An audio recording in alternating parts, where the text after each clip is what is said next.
ان کے military vehicle 40,000 گاڑیاں، جیپیں اور یہ وہ چھوڑی، ویپنز تقریباً 3 لاکھ ویپنز چھوٹے بڑے،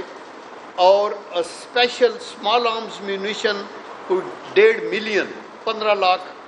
اور نائٹ ویژن ڈیوائسز جن کو ابھی ٹی ٹی پی والے رات کو لگا کے ہماری پوسٹوں پہ حملہ کرتے ہیں، وہ 42,000 تقریباً ایک انٹرنیشنل اسیسمنٹ کے مطابق ہے۔ پھر ایکسپلوسیو ڈیٹیکشن ڈیوائسز تقریباً 17,500، اور یہ جو ساری چیزیں ہیں ان میں سے کافی ابھی ٹی ٹی پی اور جو خراسان کے جو آئی ایس خراسان ہے ان کے ہاتھوں میں، اور را کے جو ایجنٹس ہیں، موساد کے جو ایجنٹس ہیں ان کے ہاتھوں میں۔ دیٹ از دی ریزن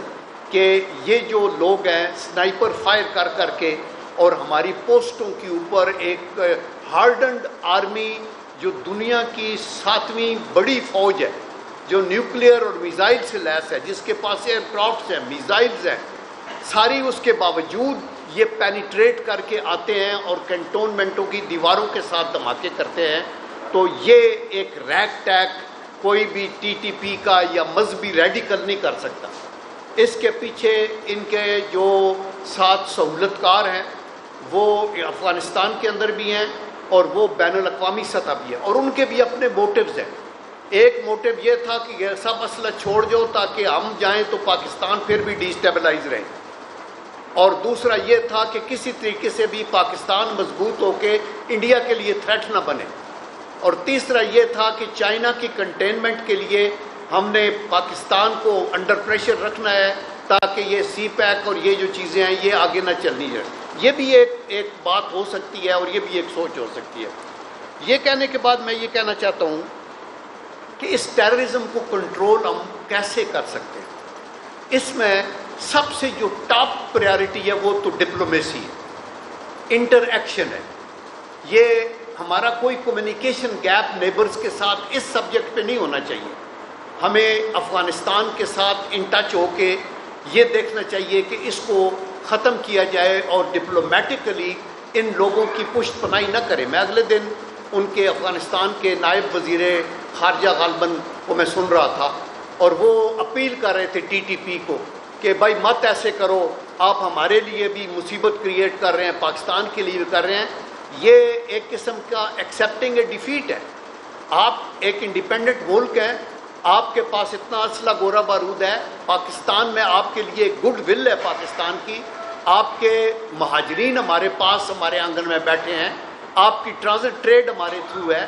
آپ کے لوگ ایجوکیشن کے لیے میڈیکل کے لیے وہ یہاں ہمارے پاس آتے ہیں، تو خدا کے لیے آپ ایفیکٹولی اس کو کنٹرول کریں۔ تو پہلی بات تو یہ ہے کہ ڈپلومیسی میں ہمیں ضرور حکومت کو بھی ہم کہیں گے، اور آرمی لیول کے اوپر بھی یہ انٹریکشن ماضی میں بھی ہوتا رہا ہے، ابھی بھی یہ ہونا چاہیے۔ ہم ایک اینٹیگونائزڈ افغانستان کو ایک اپنے پڑوس میں انڈیا کے بعد نہیں ٹالریٹ یا افورڈ کر سکتے۔ ہمارے سارے نیبرز کے ساتھ اچھے تعلقات ہونے چاہیے۔ دوسری بات ہے بارڈر مینجمنٹ۔ ابھی بارڈر مینجمنٹ کا کل ذکر director general I S P R نے بھی کیا تھا، اور میں یہ سمجھتا ہوں کہ یہ ایک بڑی امپارٹنٹ چیز ہے، اور میں پاکستانی قوم کو بھی بتانا چاہتا ہوں آپ کی وساطت سے کہ پاکستان کی طرف تقریباً 1,000 ملٹری فورٹس ہیں، 1,000، جن میں سے 400 کے پی میں ہیں اور 600 بلوچستان میں، اور in addition to that 1200 posts ہیں۔ یہ ٹوٹل کو 2,500 تقریباً ارینجمنٹ ہے، لیکن افغانستان کی طرف اس طرح کی کوئی پوسٹ نہیں ہے۔ وہاں ہم نے فینسنگ بھی کی ہوئی ہے، تو ہمارا بارڈر 2,640 کلومیٹر ہے۔ آپ جتنا مرضی ہے physically it is not possible really to control all that. آپ کی 18 کراسنگ پلیسز ہیں، جن میں سے 8 ریگولر ہیں، اور ان میں سے 2 فریکوینٹلی یوز ہوتی ہیں، یہ تورخم والی اور چمن والی، اور ان کے اوپر کو افغانستان کی پریزنس پرلی طرف ہوتی ہے، ادروائز نہیں ہے۔ تو بارڈر تب ہی سیل ہوگا، اسمگلنگ تب ہی ختم ہوگی،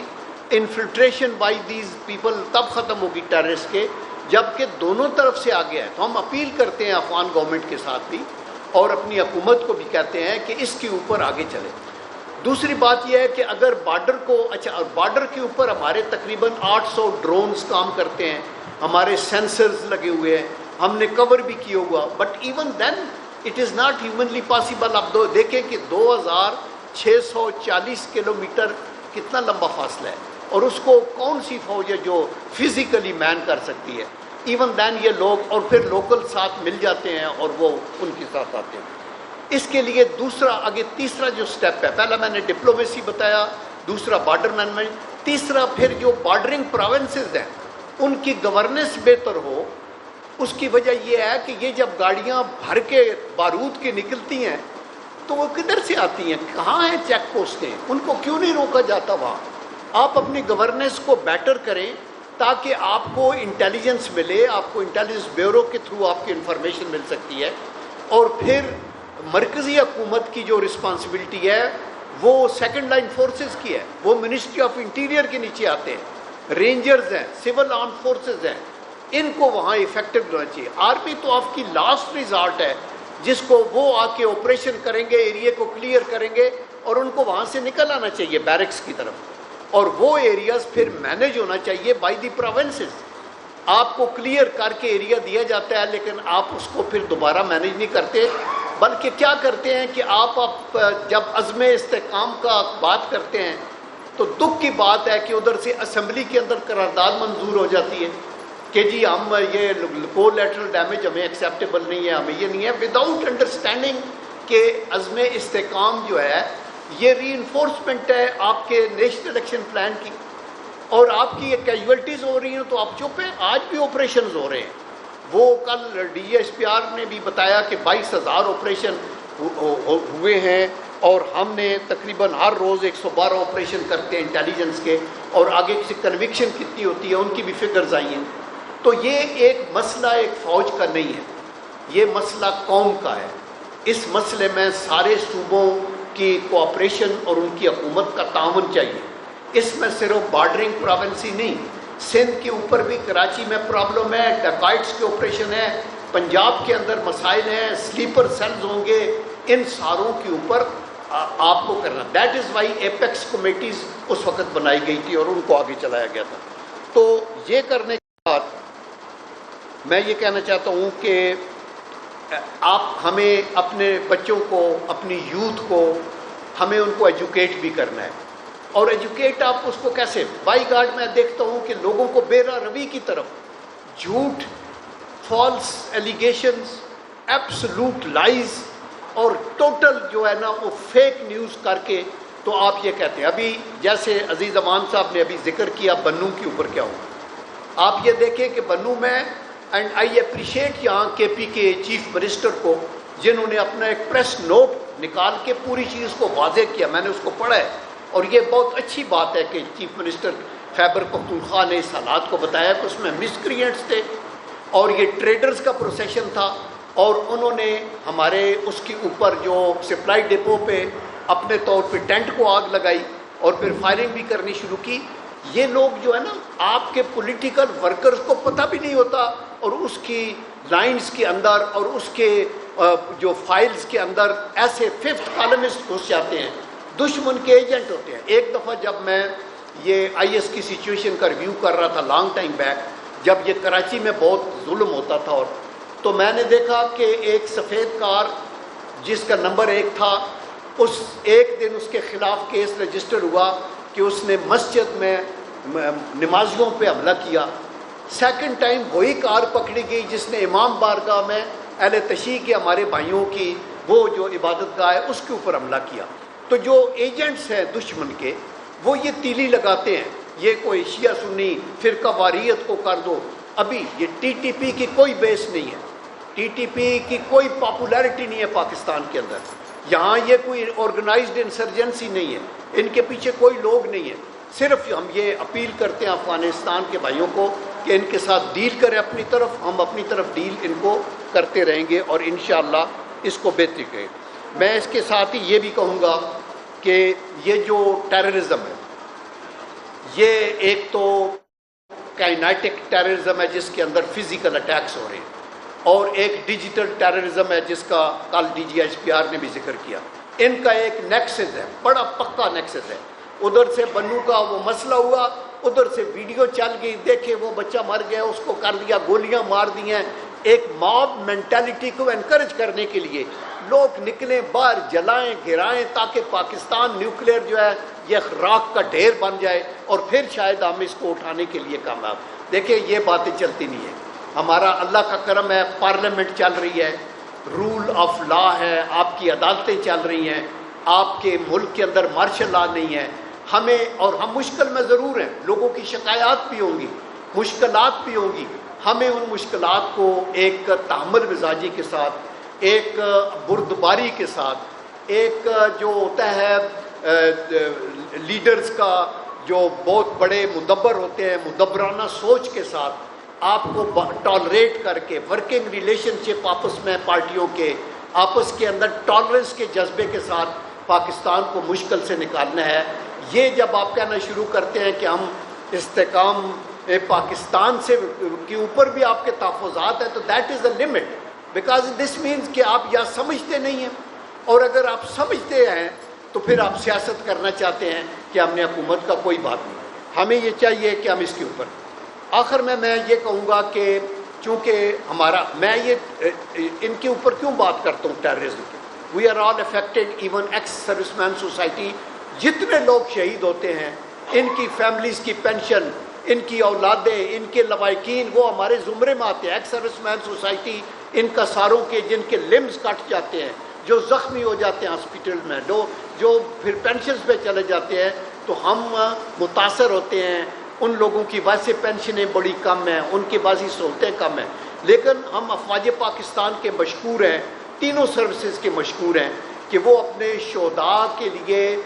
بہت زیادہ، ان کو پلاٹ بھی دیے جاتے ہیں، ان کو ملینز آف روپیز بھی ان کی فیملی کو دیے جاتے ہیں، لیکن ہم یہ کہتے ہیں کہ وہ ایک ہینڈی کیپ فیملی ہو جاتی ہے۔ آپ ملینز کے باوجود اگر گھر کا